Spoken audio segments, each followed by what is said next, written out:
Hello and welcome back to Eat.Live.Escape. My name is Madeleine Grace and today I'm going to be taking you through how to create the perfect red lip look. Now the perfect red lip, it can be super intimidating trying to create perfect angles and lines and getting that color really nice and bold. I am going to be taking you through my quick tips and tricks on how to create the perfect red lip. So I really hope it helps you out. And just before jumping into the video, please don't forget to give this video a like and don't forget to subscribe to the channel as well. I hope my tips and tricks help. Let's get into the video. Now, the number one thing I recommend to do before even starting with your lipstick application is lip prep.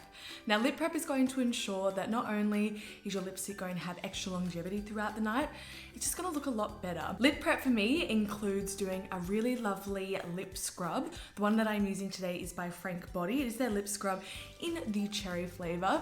Just working that onto the lips for about 30 seconds to really help break down any dead skin cells that might be sitting on the lips, really nicely exfoliate them so the lips are feeling really nice and smooth, and to ensure that they stay looking really nice and smooth, finishing up with a lip balm.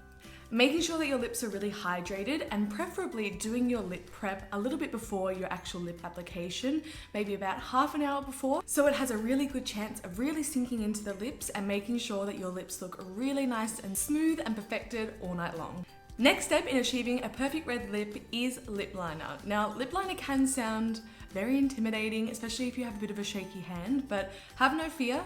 This step, it might feel intimidating, but at the end, I have an application technique to really make sure any little wonky lines that may have occurred in this step will look nice and perfected, so don't panic too much. The lip liner that I'm going to be using today is by MAC. It is the MAC lip pencil in the shade Brick. Where I like to start my lip application is right on the Cupid's bow.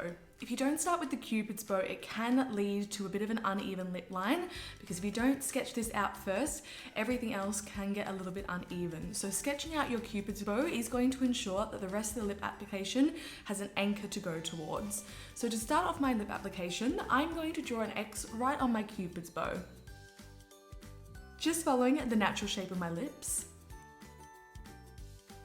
Just like so. This is going to give me a really nice guide for when I put on the rest of the lip liner. It's somewhere to drag the line to. After drawing the X, I have just taken that line down a little bit further down the lip to ensure on the next application, I really have a clear guide of where I'm aiming to.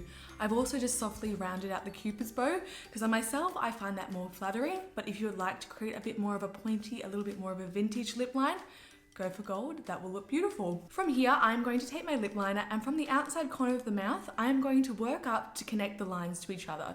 This is going to ensure that I create a really lovely rounded appearance. Instead of what can happen is taking the lip liner straight down, you can almost concave the lips in. This is going to give us a fuller appearance.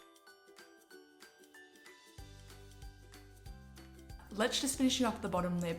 For the bottom lip, I kind of like to do the same thing. So I start in the center and really sketch out that middle part so it's sitting really nice and even. And then I start from the outside corner of the mouth and connect it to the middle. It just ensures that everything stays really nice and even. Now that you've done this step, this is going to ensure that not only is your lipstick going to stay in place better and it's going to really stop it from feathering, that's the hard bit done. It's the hardest bit to try and really kind of curve out and perfect your lip line with a lipstick itself.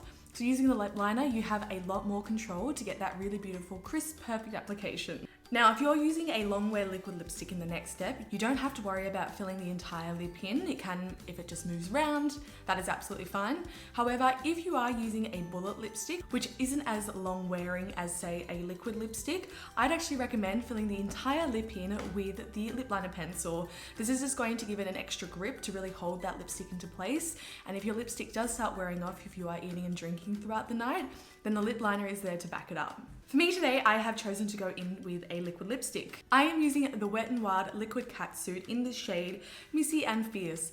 This is such an inexpensive lipstick. It lasts beautifully and I'm a really big fan of the color. Now this lipstick is a blue base red, so this is not only going to give you a really beautiful classic red lip look, it is also going to make your teeth look really white.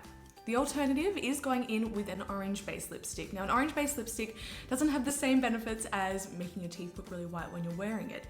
However, if you are sporting a really beautiful summer tan, this is going to really enhance the coloring because of that orange base to it. So it is really flattering if you do have a bit of a summer glow going on, and it's a very youthful shade as well. So for this step, I am just filling the lips in.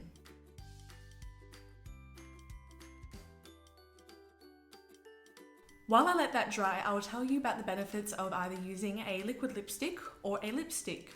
So the benefits of a liquid lipstick are you're going to get extra longevity out of it. It starts as a liquid format, but as it dries, it really mattifies down and ensures long wear all throughout the day. It is fantastic. However, the only downside to a liquid lipstick is that when it does start fading off, it can be a little bit tricky to touch up because it is a really nice thin consistency. The more that you layer on top, the more kind of crumbly that it can get. So it's usually good for kind of one lovely application, but it does last a really long time. The benefit of a bullet lipstick is it is a lot more comfortable on the lips. Liquid lipsticks do dry down and they can tend to be a little bit more drying. However, with a cream bullet, much more comfy on the lips. However, the only downside to a cream lipstick is that it doesn't last as long. So it's just kind of weighing up. Would you prefer a little bit more comfort with less longevity, or a little bit more of a drying formula, but you have much more lasting power with it? It's playing which one you like better. So the final step of this look is to ensure that this lip is looking as perfected as possible. So it's going to be cleaning up maybe any imperfections that happened along the way. Like I mentioned at the start, if lip liner is something that does make you a little bit uncomfortable, this is going to be the step that hides any sins or imperfections that happened along the way. So I am taking a clean, really small lip wand with the concealer that I have been using today, and with a little bit of that product, I'm just going to be working that around the lip line. So this is going to ensure that maybe any little bumps or hiccups that happen along the way, they are taken away and this lip line looks as perfected as possible. And that is the final lip look. And those are my quick and simple tips on how to create the most perfect red lip look. I hope you enjoyed, guys, and learned something from that. Whilst you're here, please don't forget to give this video a like and subscribe to the channel.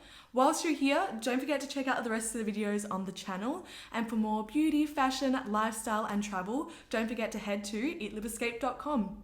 Thank you so much. Bye.